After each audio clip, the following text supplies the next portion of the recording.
got two shows this week. I got Invictus Pro Wrestling and Titan Championship Wrestling on Saturday. Okay, you're going to be on IWTV on Saturday, so against Yeah. J Boujii, Yeah, our buddy. yeah, So yeah. yeah, tell me about that. Now, I know I'm kind of going off. I have notes, but I'm going off because we just started a conversation, so that's okay. So you kind of came up with J Boujii, right? A little Yeah, bit. yeah. I was probably about a year ahead of him, about 6 months, 7 months ahead of J Boujii. Okay. He came in. He was a little bit of a knucklehead when he came in, and we was being taught by Johnny Rodz, so it was real like old school, and Right. you just couldn't do certain things. So that's how me and him actually connected. I was the guy that was kind of assuming the leader role at Mm-hmm. Gleason's, and so it was my job to like tell people when they were doing something wrong, try to slide them into the right path. And he was kind of messing up, doing something dumb. And I went to him. I was like, "All right, look, you can't do this. Just got to focus on here and learn how to roll." Before he was trying to run before he could walk, essentially, and that kind of made me and him really close after that because he kind of just stuck by me and it was like anything I did because he knew I was in the ear of Johnny. He knew what Johnny was grooming me for, and he was smart enough just to stick next to me. And me and him have been like this ever since. That's awesome. That's Uh, awesome. He's a good guy. He was on the show, but I'm not the one that actually interviewed him. Somebody else interviewed him, and I thought, because I started seeing you guys around the same time. You guys both popped up at Paradise Alley, probably around the same time. yeah, And that's the main show that I go to around here, because it's closest to my house, and it's a lot of fun. So I was really impressed with the two of you. Like it was just a lot of fun, man. And I think that guy is really good. He's really cool. yeah, Nice as man. hell too. Yeah, yeah. That he could sell his butt off, Yeah. but Um, so I don't know if you know the history of being like a Johnny guy. So being a Johnny guy, essentially, you can't do indies. Hmm. You can't learn from other teachers. You can't go to seminars and stuff like that. Some of the people that are there still do it, but essentially, once you hit the indie scene, that's it. Like you're not there no more. And COVID had hit. We was at Johnny's, say 2019. That was the last little point and we was doing a YouTube show there, and it was called WW Flash, and it was going on, and it was hitting. It was hitting 1,000 views a week. It was doing good, and then COVID happened, so it kind of like shut down all our momentum. And January hit. They kept going up to Sanctuary, and at the time, I was still kind of a Johnny's guy. I was like, I'm not going anywhere else because it's just his rules. And I was with Johnny's for like 3 or 4 years. But they were like, man, you just gotta come. You kind of gotta leave the coop. And once I made that decision to leave, I went to Sanctuary, started training up there, and just like getting some polishing essentially. And we hit the indie scene. My independent debut was March 5th, and I didn't even have a match. My first match debut was like April 16th of this year. So me and Boujii and it's two other guys, the Faceless Ones, the tag team. I saw All them. Yeah. yeah, all four of us have been on the indie scene for like 6 months now. Like, so Oh, wow. we're pretty green onto the independent scene right now. It's actually you're a name that I've heard for a little while, probably through Johnny's, because I read a lot about that. But when I finally saw you, I was quite impressed with you. Appreciate it. So I got to say that. How did you hook up with Johnny Rodz? That's one of my main questions. How did you get interested in professional wrestling and hooking up with Johnny? Gotcha. That story, man. So it all started when I was 4 years old. The old cliche, man.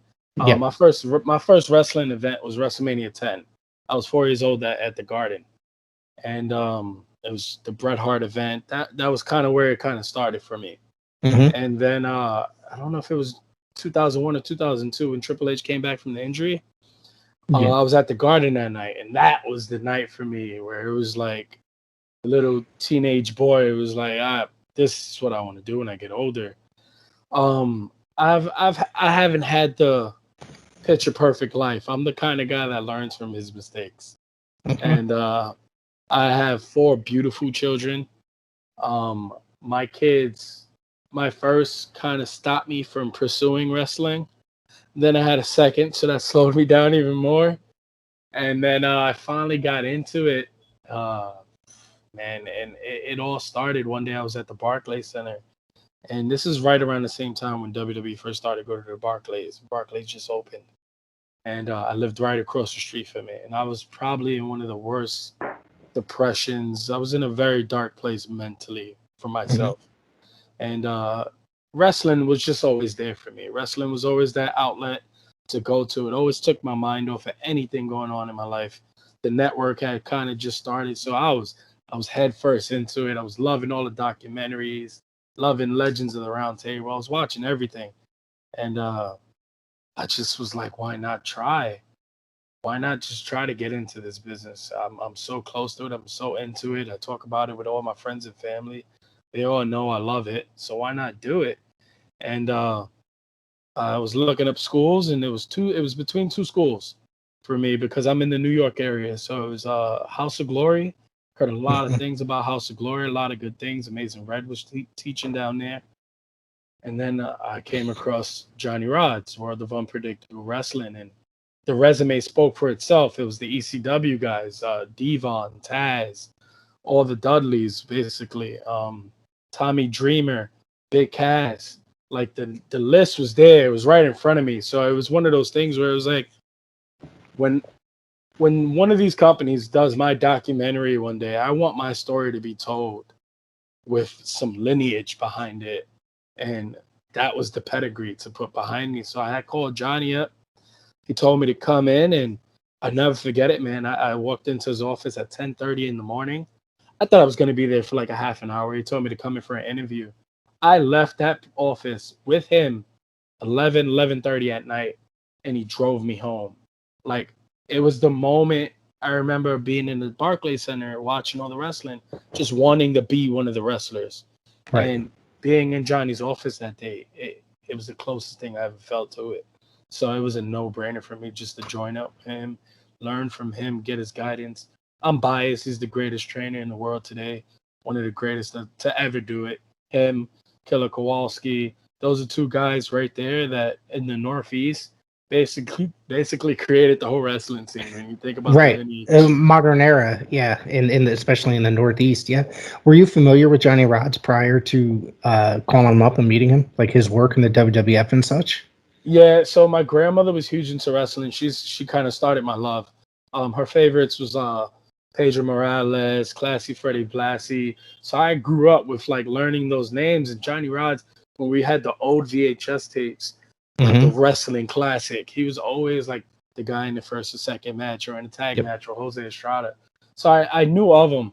I knew more of the training aspect too, as like the years came on, especially during the Attitude Era. It was those were his guys. So you heard his name a lot on commentary. Right. Yeah, he was the guy that he'd been around a long time. I've heard, I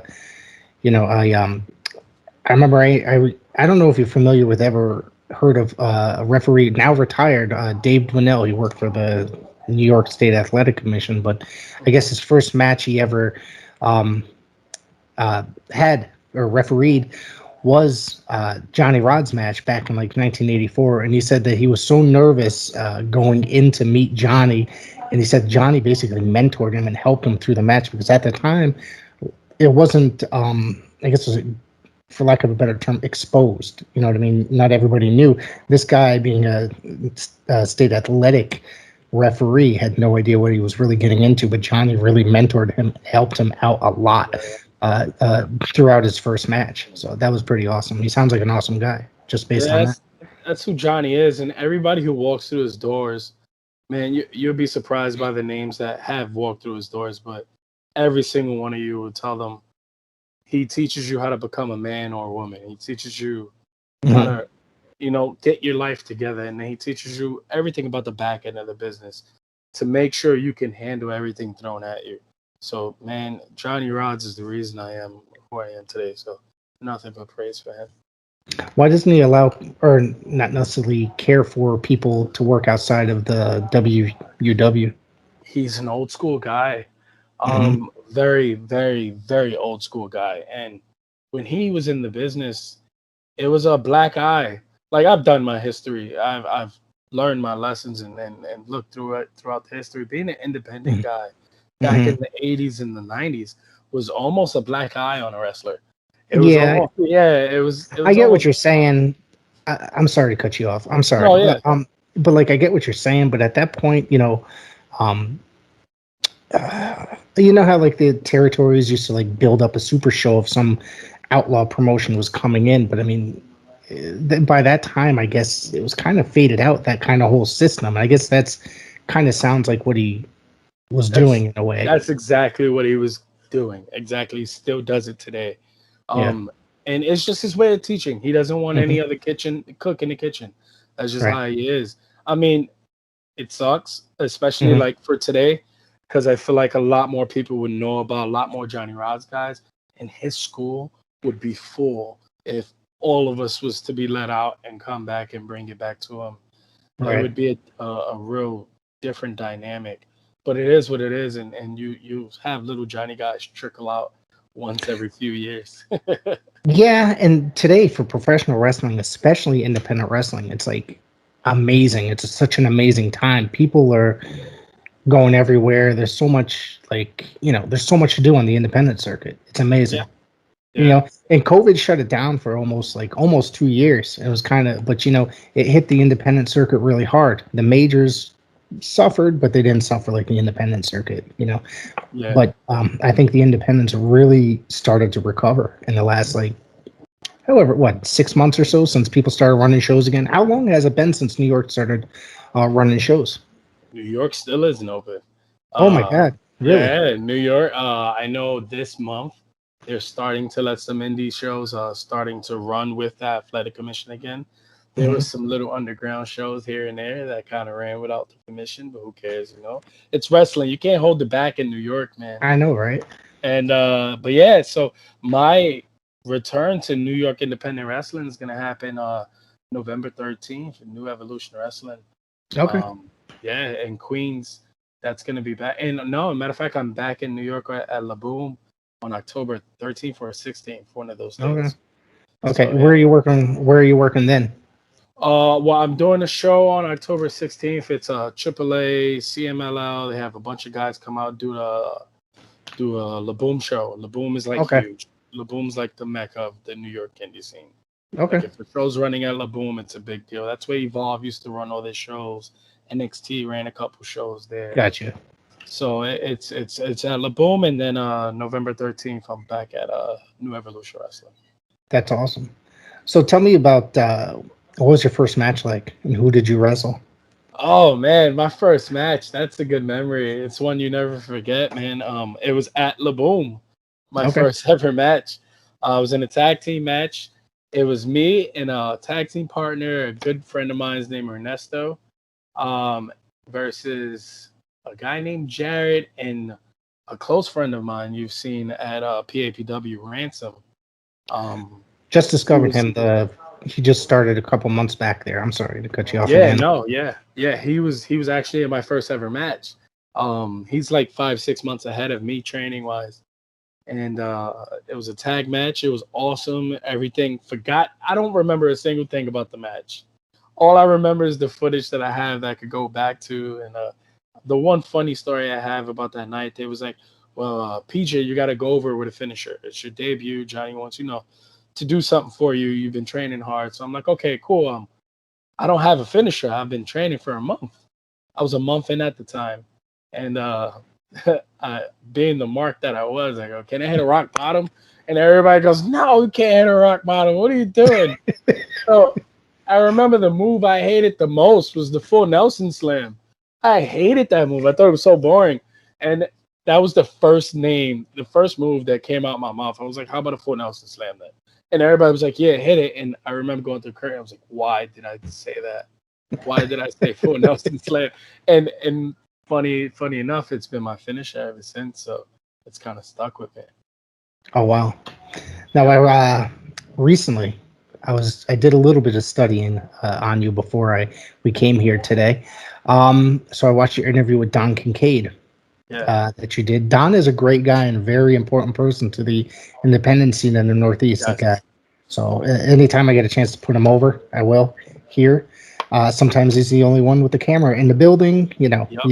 his enthusiasm is fantastic. But you said on there, working through Johnny Rodz school, you got to work with some really impressive talents you got to work with Laparca, Yeah. I believe, Willie Mack and Bobby Yep. Lashley. Now, this is obviously probably just in between his WWE runs and Impact runs, I'm guessing, for Bobby Lashley. This was literally, I want to say, 2 months before he went back to WWE. Oh, wow. If I'm not mistaken, I was his last stop, like doing indies. The Willie Mack is an amazing person.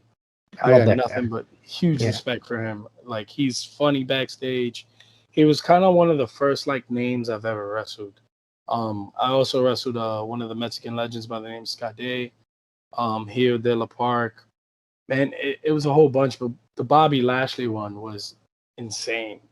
Mhm. It was crazy. Just that whole time, the whole day was surreal. Like, I remember when they told me I was gonna wrestle him, I kind of took it to heart for the locker room because it was like I was finally becoming the leader for the locker room. And it was one of the real first times that they put one of the roster guys with a star in a big boom show for Johnny's. And I put that on my shoulder and was like, this isn't just for me. Because if I leave this match and the match comes out great, everyone else is going to get an opportunity after me to do the same thing. So oh man, I worked so hard for that match. And I remember walking into Laboom that day. Laboom's a reoccurring theme for this interview, I guess. But I walk into Laboom and Bobby Lashley's sitting down in the locker room and he goes, "Who's Savage? Who's this Savage guy?" And I'm like, "It's me, Bobby. Nice to meet you. I'm the guy you're gonna kill tonight."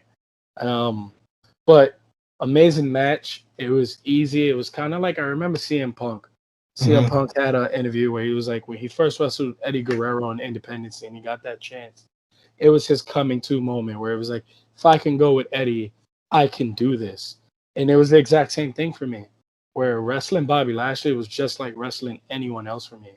The Right. nerves wasn't there during the match. Everything was smooth. I felt like I went toe to toe with him. I felt like it was respectable.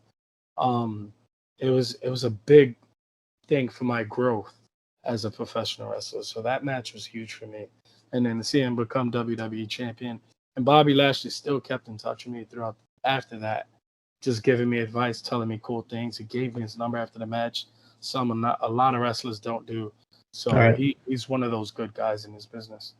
He seems like a genuinely good guy, and I got to tell you, his comeback WWE run has kind of struggled a little bit, but his championship run, this previous championship run, I thought was, he was doing some of his best work he's done there since returning.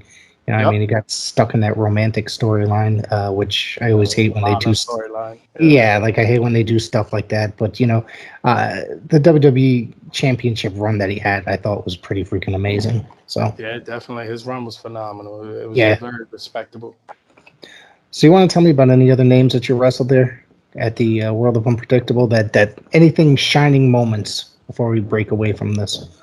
Man, just as a whole, just the whole experience at World of Unpredictable Wrestling. I was heavyweight champion there for 3 years. I never lost the belt. I dropped it due to COVID.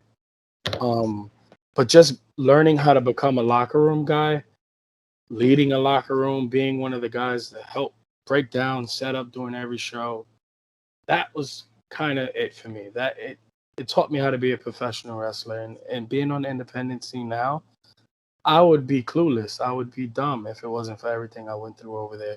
And wrestling Lashley, wrestling Willie Mack, Skade, La Parka Jr., wrestling all those guys, man. Being in locker rooms with Santana and Ortiz, being in locker rooms with John Morrison, Brian Cage, because that's what Johnny brought in at them big shows. So all of that was a learning experience for me. So everything, I take everything as a whole as one shining moment. That's awesome. I just watched Santana Ortiz. Now he last night's AEW Dark Elevation. They got to take on JT Dunn, who's a very familiar face in the Northeast. You're familiar with him, I'm sure. He made his AEW debut, which we had him on way back a year and a half ago, and I got to say that was probably I guess, a shining moment in a way. To see this guy getting on there, it's very exciting to see stuff like that happening when you see guys from your area on your television. It's pretty awesome. Exactly. Yep. Let me ask you, excuse me. Hang on, let me read my notes here. Okay. So how'd you hook up with Slyck, Wagner, Brown, and Test of Strength? Oh man, so that was this is right when I was hitting the independent scene. And it was funny where being at Johnny's, it was like a lot of people don't really know what you did. So I came onto the independent scene, put myself at the bottom of the ladder. I didn't wave the Bobby Lashley flag around. I didn't wave, hey, I was heavyweight champion. I was telling everybody I'm fresh in. I just want work. So I think it was Alex that hit me up and he told me to come out to a dojo show. No, it was Bobby Ocean. Bobby Ocean had told me to come out to one of their shows, and they booked me and all my guys. And it was me, J Boujii, versus the Faceless Ones, versus Cold Cash, versus Waves and Curls. And it was just one of those things where it was like, especially that first 3 months of us being on the indies, especially for me, I can't speak for my guys, but I was out to prove something. I was out to prove that I was that good, and I am where I believe I am.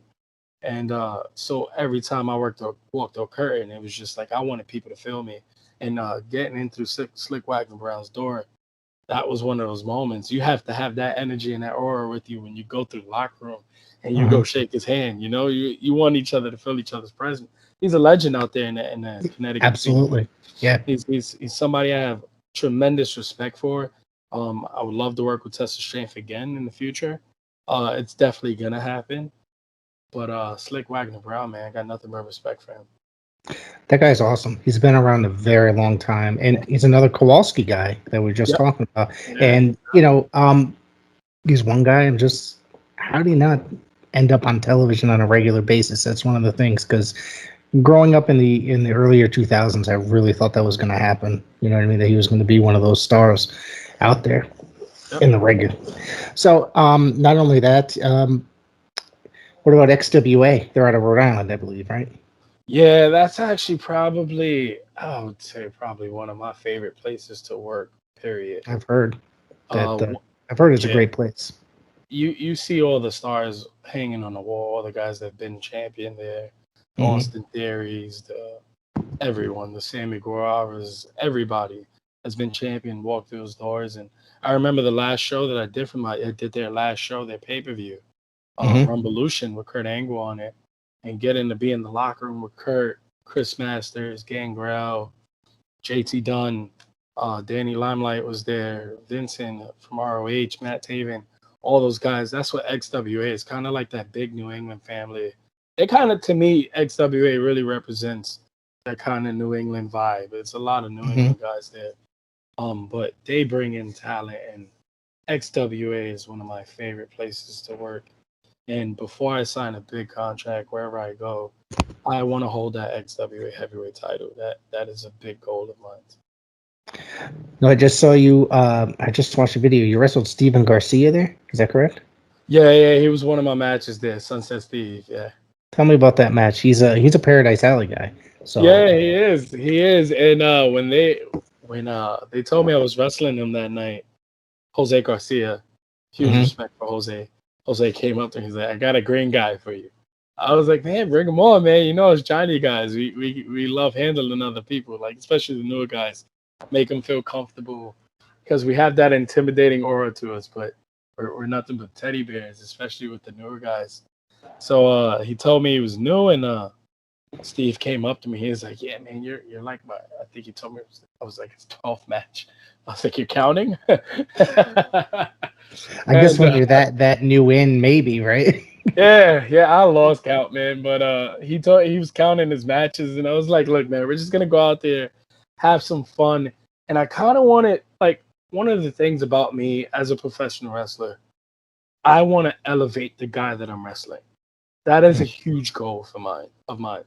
Whoever I'm wrestling, whether it be in promos, a lead up, or just the match itself, I want, of course, to make my presence known, but I want the other guy that I was in that ring with to come out just as good as me.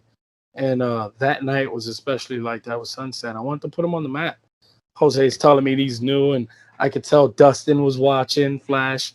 I could tell a lot of guys was looking on just to see what he was gonna do. And I wanted to make him look good that night. I probably made him look a little too good. I bumped for him at the beginning. I don't really bump for guys. But he was Yeah, a great guy to work with. he's a very nice guy, and he's he's still new. He's probably like just over a year in, I think, now at this point. Yeah, And definitely. I believe he's coming back from an injury. I think he broke his hand or something in a match, or hurt his hand in a match at least at one of the alley fights. Yeah, I was actually there for that one. Yeah, that was probably what 3 or 4 shows ago. Mm-hmm. Sorry, my daughter's leaving.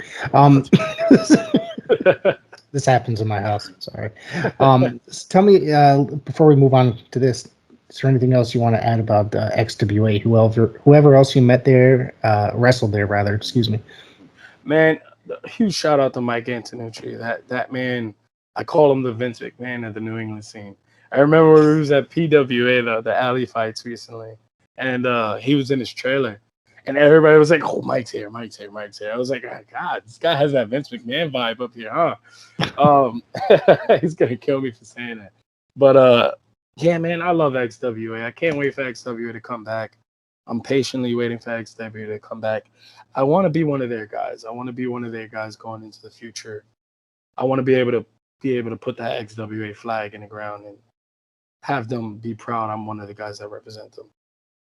It's one of the promotions in the Northeast. I mean, there's so much going on in the Northeast that I can't get to everything, but I do travel out of state. I am in Connecticut, but I don't get to travel to Rhode Island or Massachusetts or New York that much. But Far. well, from what I understand, that from where you are to here, it's not that far, right? It's probably like an hour and a half. No, it's 2.5. It's two Two and a and a half half? during the day and an hour and a half at night. You gotta leave Hour early. 40. Yeah. So during the day, like getting over to you guys for alley fights to PAPW, it's like 2.5 hours. Okay. 2 hours drive. But going up to XWA, it was every Thursday. And that drive would push 4 hours sometimes. I was gonna say, because New York to Rhode Island's got to be way worse. Because I know that from here, I looked it up because they used to host those Thursday night. Was it Thursday night throwdowns? Yeah. I was like, it's 2.5 hours or 2 hours or something like that from here. And I'm like, Yeah. there's guys I know that go every Thursday night from New Haven, Connecticut. And I'm like, there's no, but you're working the shows. You're working the shows at least. But there's guys, fans. Oh, those are fans. Holy cow. That's insane. But I thought about, I've driven further for indie shows. I used to drive in New Jersey for NWA shows in the 90s, so it'd be like 3 or 4 hours back in the day. So, but now as an adult, I don't have the patience for that as much unless it's something really worth it. It was funny though, because the PAPW drive, there's like a food truck spot, like right off the highway. Right on Long Wharf. Yep. Yeah, that's. I work like 5 minutes from that place, and that's a place to go for lunch. We always drive over there. There's always like great burritos and taco stand trucks and all this other stuff. Yeah, there's a lot of really good stuff over there. That was the halfway point to get the XWA for us. So when we saw the food trucks, we was like, all right, halfway there. So it was intense, man. Those drives were horrible. I can imagine, but apparently it's going to come back. I understand XWA is working on coming back, right? They just what do they do? Just lose the building or something to that, right? Yeah, he didn't renew the lease. It was just cost too much to just do all the repairs, and it's time for a new era. Okay, cool. Now tell me how you ended up hooking up with Paradise Alley and coming down this way. That was actually through XWA. Flash whenever I saw Flash up there, Flash is one of my favorite guys that I've met out here since I hit the indie scene. Flash, Kylon, Ichiban, those are guys that we always like are cool with. And Flash kept telling me, he was like, man, I got to get you out to PAPW. That's my home. I was like, man, you know me and my New York crew. All you got to do is tell us where, and we'll show up. To give us a time, tell me when, and then we'll show up. And they finally had announced the alley fights. And I was like, this is perfect. They hit up the alley fights in Dustin hit me up and asked me if I wanted to do them. And Marcel had hit me up, and Lou Jacobs, Doc, he hit me up if I wanted to do it. If I was in, I was like, man, you could count me in for every date you guys have. If I'm not there a week, it's because maybe the car broke down or something emergency-wise happened that I'm not able to get up there. It's every 2 weeks, and it's something I wanted to commit to for them, especially for them to just start it. I wanted to be one of their guys going forward too. So that's how that happened with Dustin. They're an amazing place because I had been out of wrestling for a couple of years, and it was when I met my second wife, and her son was into WWE at the time, and bringing him to shows kind of got me interested again. And then I but I started attending indie shows again. So then that turned into more so of an obsession with indie wrestling as a whole, like saying, I always loved indie wrestling, but it kind of put it back into my heart. You know what I mean? The indie shows. So, and then I was like, by a chance meeting Paul Roma in a gas station one morning on my way to work, and then he invited me down, and I've probably missed 3 shows in the last 3 years of theirs. So I've gone to every single one. I had the first one, they ran it was like a fan appreciation one, so it was free to get in that tiny room, you know, and it was packed. And I got to tell you, I was like, holy shit, this is great. I went back to every single one. And like, I think, it has to be something very serious, like I'm out of town or something to that effect, to where I'm not gonna be able to make it. They have a big pay-per-view coming up, or no, I'm sorry, Dieselmania, and you're not going to be a part of it. I was hoping, because we were discussing this last night. We did a preview show and we were talking about the Battle Royal, and I did mention your name. I said maybe PJ Savage is going to be one of the guys, and I was like, no, wait, I think you're booked this weekend. You're going to be on IWTV for Invictus, correct? Yeah, I'm over at IWA, and of course these bookings happen a long time in advance. Yep. Bookings usually take place like 2 months, 3 months before the date actually happens. So that's why things didn't line up with Dieselmania.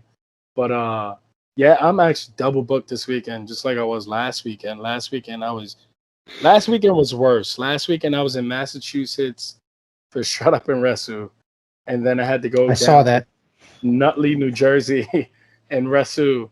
It was an 8-man tag match, and then another Royal Rumble, and then the next day I was in Jersey doing a Fatal 4-Way and a Rumble. I wrestled 6 times past weekend. Shit. Wow. Yeah. And so this weekend's almost the same, not as crazy with the matches, but I'm wrestling at Invictus. I'm wrestling a close friend of mine, J Boujii, at Invictus on IWTV. And then later that night, I'm tagging with Ransom versus 2 guys from Warriors of Wrestling. It's an interpromotional tag match. And then on Sunday, I'm in Hazleton, PA for Sanctuary for their Kingdom Come tournament, which I'm going to win. So it's I got a pretty packed weekend, but this weekend I'm pretty excited for, man. 2 big promotions, especially in the New Jersey, New York area. Invictus is right there. Like, if you're coming up in this area, you want to wrestle for Invictus. Titan Championship Wrestling. Titan Championship Wrestling just started last year, and so did Invictus. They kind of held it down during the pandemic era, and I was watching them with a close eye, and I wanted to be a part of them. And man, I'm with both of them, and I couldn't be happier, especially with Titan and Invictus. They give me a chance to be creative and to be PJ Savage and to have that outlet somewhat close to home. So it's an honor to be with those guys, and I can't wait till New York opens up, man. I gotta be honest with you, though. Those 2-hour, 3-hour drives are killing me. I can't wait for it to open up, because a lot of places I can just hop on the train to go to. Or Queens is only like an hour from where I am, hour and 20 minutes if there's shows there. So isn't that where House of Glory runs? Am I correct, or is that somewhere else? I'm sure. I know House of Glory used to run maybe in Manhattan. They probably run in Queens now. I know they moved. I'm not too sure where they're at now, though. Yeah, I can't remember. But so you keep really busy, driving all over the damn place. Like you said, 6 matches last weekend. I did watch the Shut Up and Wrestle, courtesy of Don Kinkade, on the video. Those are another shows I got to get up to, but it's just making that after working on a Friday night is very Yeah, difficult. I think they moved them to Saturdays or something now, so it might be a little bit easier. But I'm actually surprised you didn't go further in the tournament. I thought you were, you're one of the guys that I chose. I'm telling you. again, the scheduling conflicts. I gotta be in Nutley, New Jersey that night. 3.5 hour drive, and then if you gotta use the bathroom, the drive hits 4 hours. So there was slight plans, and things are gonna be different. I'm back Yeah. up there. Oh man, I think the 8th, which is a Friday night. That's the big Jym Anderson tribute show. Yeah. So No, and I'm sorry to cut you off, but that's a, November 13th, that's another big Jym Anderson tribute show with New Evolution Wrestling, and me and Big Jym Anderson was supposed to be tag team partners right before, like, leading up to his passing. So anything with his name on it, actually, that's how I got hooked up with Shut Up and Wrestle this past weekend. okay. I wasn't originally supposed to be a part of the tournament. It was supposed to be Big Jym Anderson. I remember they announced him, and then like it was probably a week later he passed. They called me. A couple people reached out to me and asked me if I would take his spot. And man, I didn't care if that drive was in Nova Scotia. to have that honor, I definitely would have did it for him. So that's how I got hooked up there, and I'm definitely going to be a part of the tribute show come the 8th. So looking forward to it. Did you know Jym at all? Yeah. I know him. So I met him back. A quick Jym Anderson story. The first time I ever met him was New Evolution Wrestling. Right when I first hit the indie scene. So probably like, I don't know, May. I think it was May. It's definitely May. And they point towards the biggest guy in the room, which is him, and they tell me, like, that's gonna be your tag partner going forward. I'm like, him? Oh man, he makes me look small. Jesus. And I go up to Jym. I'm like, Jym, you big dude. He's like, you're damn right. But I'm a teddy bear. And man, ever since then, I ran into him at TOS. I've ran into him at XWA. I've ran into him at a couple places.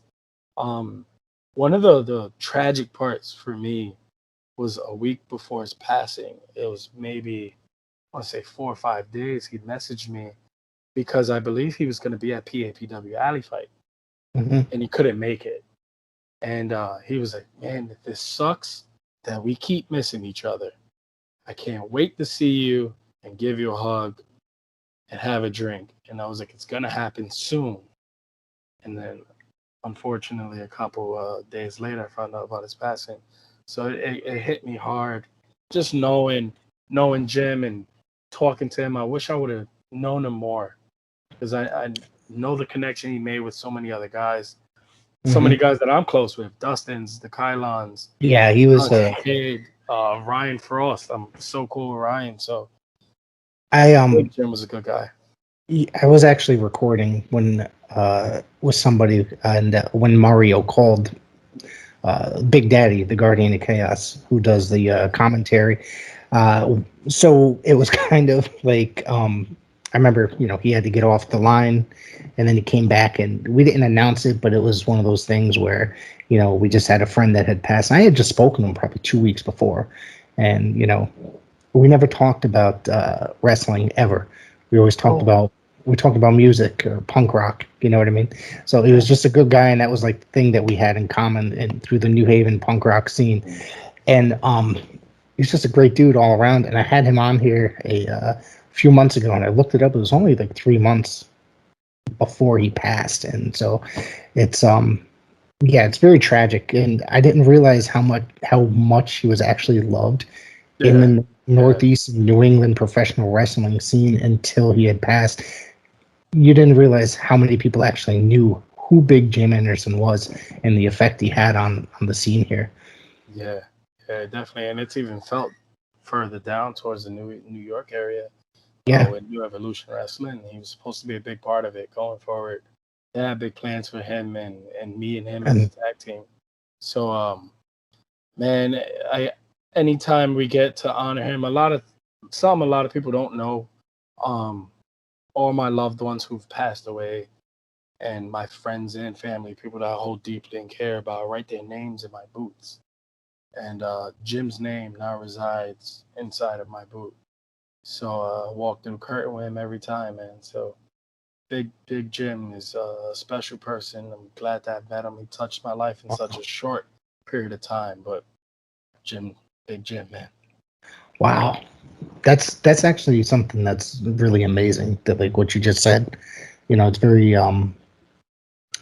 heartfelt. I'm sorry. I'm trying to say it the right way without sounding like Yeah, an idiot. But yeah. it's I'm with pretty you. amazing. Yeah, it's pretty amazing. What else do you have coming up outside of this weekend? Man, uh, the only weekend that I'm actually off is October 2nd. That's my only off There's a show. weekend. Okay. That's I'll my be at only. the Test of Strength. This Test of Strength is running the street show down the road from here. Yeah. Who knows? I might pop up there. Why not? Right? Pop Get up. an extra bucket Yeah. that day. But that's my only off weekend for about 2 months. Wow. Um, the next off day I have is somewhere in November, and I'm pretty sure that's not gonna last. I have a steady rotation of like 4 or 5 promotions that are constantly running every month. So Hmm. like Sanctuary is one of them. Titan Championship Wrestling is one of them. New Evolution is one of them. IWA Intense Wrestling Alliance is one of them. I love Intense Wrestling Alliance. Where's that one out of? I'm sorry to cut you off again. They're down in Nutley, New Jersey. We just had a show this past weekend, and man, the talent that they got there is pretty cool, man. TJ Marconi, I can't wait to beat his ass one day. So, That's all right. yeah, TJ Marconi's down there. Mantis, there's a lot of great guys. Astro Morales, there's a lot of great guys down there. And Upper Limit Wrestling is another company that I I know went to. I that just one. wrestled this past Sunday for them. I speared King Jeter and Wrecking Ball Ligursky through a door. That was fun. Yeah, man, my schedule is pretty like locked up, and now with PAPW, they definitely have a spot in my schedule for them. The schedule's kind of filling up. It's gonna be interesting. So right now I've hit that 6 month mark. Getting my name out there, establishing who I am, laying a foundation, you could say. And the next 6 months for me is gonna be grind time. The next 6 months for me is gonna be now I want to start getting those eyes on me. Like this guy might sign a contract. Not just, oh wow, this is PJ Savage. Hey, PJ Savage is here. It's I want to turn that into we might not see him here that much longer. So that's the goal for the next 6 months. Well, not to kiss your ass or anything, but I believe that definitely will happen. And coming down the road, because I got to tell you, the first time I saw you, I was quite impressed. I was like, holy shit. You know, guess that's it. Nope, I had something else to say. I'm sorry, I lost the train of thought. This doesn't happen that often. So, outside of having all that stuff coming up on the weekend, so any other travels? Like you work in so you work in Pennsylvania, you work in New York, you work in New Jersey. Yeah. You just wrestled Wrecking Ball. Tell me about some other guys on the independent scene that you like working with, or you like destroying, I should say. Oh man, there's quite a few guys that I like to lock up with. One of them, so one of the guys that I've been feuding with down at IWA is I hate those guys. They're called Too Good. Ace Andrews, Big Cuzzo. They're just a bunch of big guys that you could just you could get in that ring and really have fun with. Marcel Williams is one of those guys I had fun locking up with. Um, Kylon. Kylon's a guy that I love wrestling. I wrestled him once, and it was at XWA. And You didn't rest. You should bring that match to Paradise Alley so I yeah, can that see. match needs to happen. That match definitely I'm needs gonna to tell happen. you. I'm gonna tell you because I just was speaking about him last night. Now he's got this match coming up at Diesel Mania against TJ Crawford. Now, Yeah, are you familiar? And I basically compared it to like it's going to steal the show, kind of like the way Dynamite Kid and Tiger Mask used to steal the show when they went out there. So, Kylon is one of those guys. He's really like one of my favorites going in like right now. The guy's tearing yeah, it up for such a young kid, and he's got such a bright future ahead of him on top of that. yeah, man. I love locking up with Kylon and going in with him. It's funny in the match that I had with him. I actually tore my pec right here, and I was booked up for the next couple of weekends. And I just remember it's a minor tear, so I'm just gonna keep pushing through it. But Kylon kept reaching out to me. He's like, "You okay? You okay?" And it wasn't his fault. It was no one's fault. It was just gonna Right. happen anyway. Just That's the way happened. I landed. Yeah, exactly. But so me and Kylan got some unfinished business that probably should be taken care of in a PAPW ring. So yeah, man, and another guy I gotta name him because this match has to happen is me versus Jacob Fatu. We keep crossing Ooh, paths. We keep meeting up at Invictus, GSW, different places, and this match has to happen somewhere, some way, somehow. And me versus him is gonna be a sight to see. that's a match I'd like to see right there. Yeah, You just put that in my head, so no, that's a match I gotta see. I'm telling you, it's one of those matches when you think about it and you write it on paper, you're like, oh wow, I gotta see this one. And Yeah, it'll be interesting to see me versus Jacob Fatu, the Samoan Werewolf, versus Savage, man. And it's gonna happen. It's definitely gonna happen. that's awesome. So you're pretty good at the social media and the you push stuff on YouTube. You have a YouTube channel. You do upload promos between that and Instagram. So I think you're kind of marketing yourself, your brand, so to speak, pretty well. So Yeah, it's good. It's funny you say that because like being an independent guy, it's pretty tough sometimes. Because again, like I'm not with any school or I'm not with any trainer. No one's getting me bookings. No one mhm. is posting for me. No one's promoting me. No one's marketing me. Like I am truly the definition of an independent worker. I wake up, my wife works, so I take care of the kids throughout the day, and then once she clocks out, I like myself in the office, and I just work all day. I edit my own promos. I edit my own pictures. I take my own 8x10s. I go out and do my own promos and edit those up, and then I sit here and I try to network with podcasters and everyone, man. So just for you to recognize that I'm building a brand here, like every time I get on a podcast, I make sure I have my logo. I want this to be like the Jordan brand logo that you see. It's whenever you see this, you think of me, you know.